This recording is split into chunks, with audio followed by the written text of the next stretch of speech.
So this is Black Island as it is known today. Ancient times, the people, the Anishinaabe that lived here, referred to this island as Manitou Minis, the Great Mystery Island.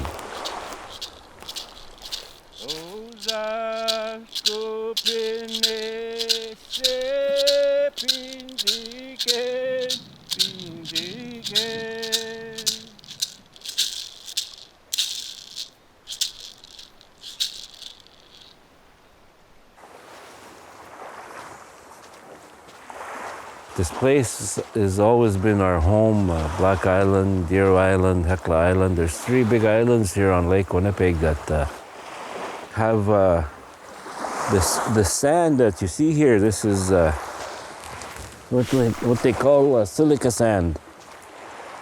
Our people tell us that it's not by accident that our people came to live here.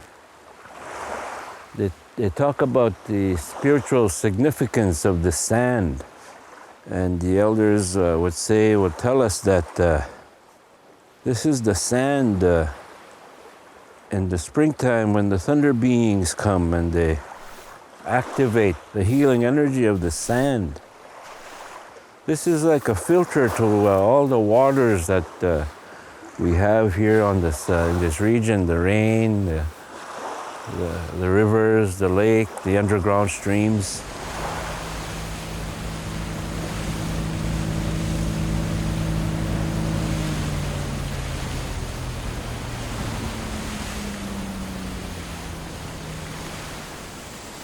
We are at the extraction site of the Silica sand mine that operated here from the early 20s to the late 80s.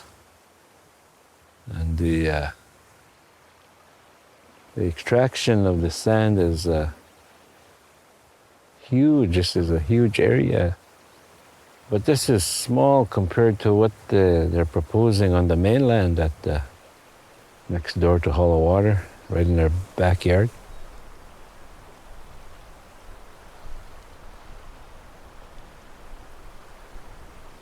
In the early days when the government saw the potential for resource extraction on these islands, that's why they moved our people from here to the mainland. Now that they see the resources on the mainland, I don't know, maybe they'll move us again, I don't know. Maybe people will want to move, they won't want to stay there once they realize, the amount of destruction that's being proposed.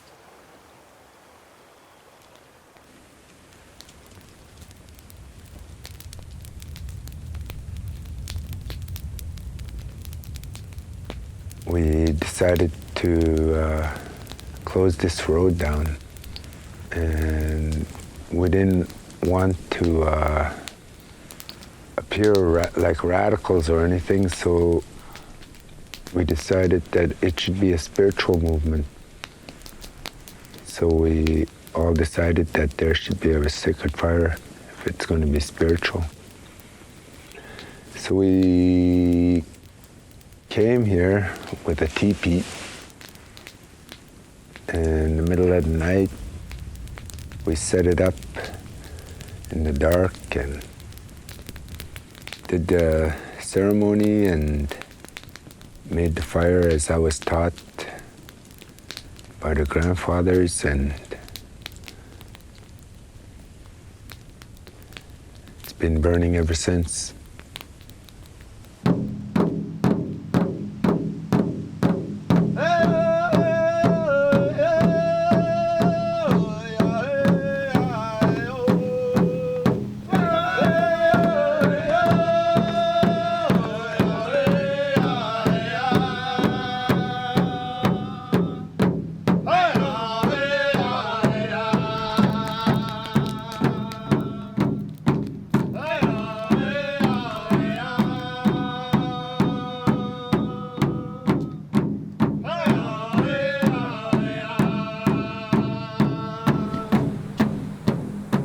Sweat lodges have been very helpful to especially the firekeepers. They're there most of the time in cold conditions overnight, and especially Kelvin. He's been our main firekeeper. He's been right at the camp right from day one.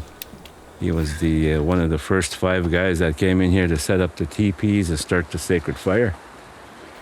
And yeah, they need to rebuild and reinforce their belief in what they're doing, and the lodge is very helpful in that respect, because this is where they come to renew the strength of their spirit, their physical being, and then to be around people and sit together, sing songs together, pray together for all of Mother Earth and all that she provides for us.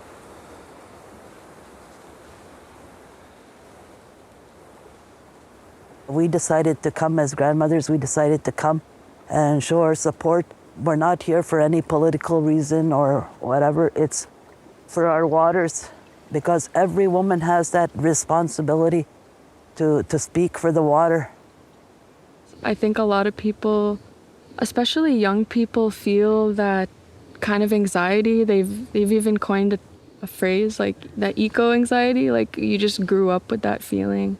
So coming out here for me felt like action, direct action against, that fear, and that I'm doing something productive and I'm helping.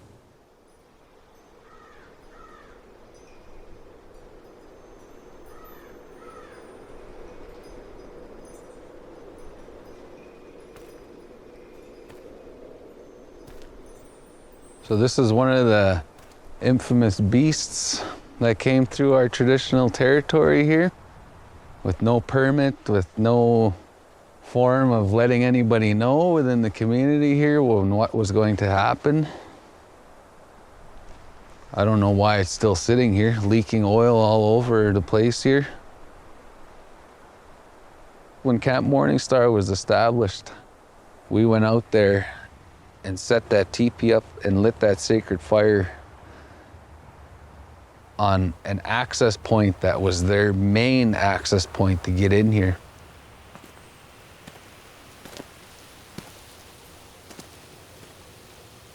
I used to work for Canadian Premium Sand. When they first came to haul water on this Silica sand mine, I got a job right away with them. But without me understanding the true values of how much this really meant to me, how much this land really meant to me, it didn't take a toll on me right away. Just because of what I was involved in, previous years of my employment with the mining industry and all that stuff. But it did eventually take a toll on me, where it came to a point where I didn't like coming to work. Being an Indigenous person, seeing what was happening, seeing how much divide it was creating in this community, I didn't like that. We felt that the duty to consult then and later, the process that the government follows for consultation, was seriously flawed, because a lot of information was not available to the community. So how can you consider them consulted when they don't have accurate information? And that was the whole point of the camp, was to be able to get that information out of the community in a safe place, in a safe, welcoming place, in a sacred place.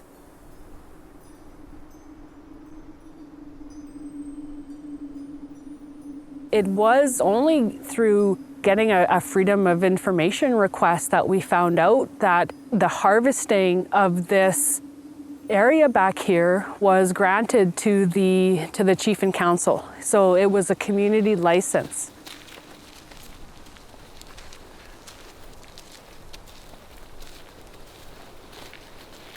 It was a loophole to help the company, it seemed like, to prepare, for the construction of their plant.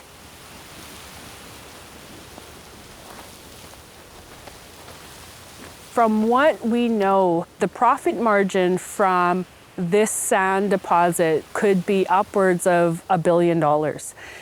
Because originally they had approximated that they would be in business for 20 to 50 years. And that was calculated having trucks being filled up and leaving the community every 15 minutes. And that's like 365 days a year and 24 hours a day. I don't even know how you even begin to calculate such a massive amount of sand. I always think about the future of our those ones that are coming behind us, the grandkids and the ones that are not even born. And my concern is the water. Just to hear them say that they were going to use 150,000 liters a day just to clean up this sand. That's a lot of water. And so I was concerned for my community and all the communities that actually live on the lake. When we went for our walk, I could identify dozens of medicines, the trees that serve us, for medicines. And if you look closer to the ground, you have the bearberry, you have the Labrador tea. I seen strawberry plants, I seen blueberry plants. Those are all our medicines. So if this land is turned into a frack mine, we're gonna lose all those precious medicines that we need for our own healing.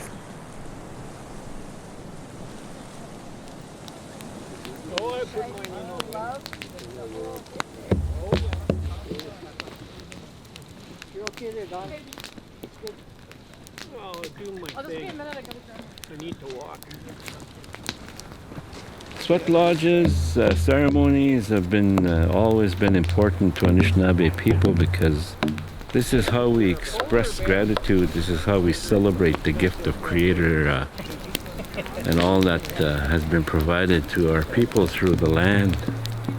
Because Mother Earth provides all that we will ever need. Everything we have in order to live as human beings comes from Mother Earth. So we have to protect it. That is who we are as people. We are the land. A lot of people take that for granted. And it's ceremony like this that grounds us and helps us realize, the important, the precious gift that we get from Mother Earth.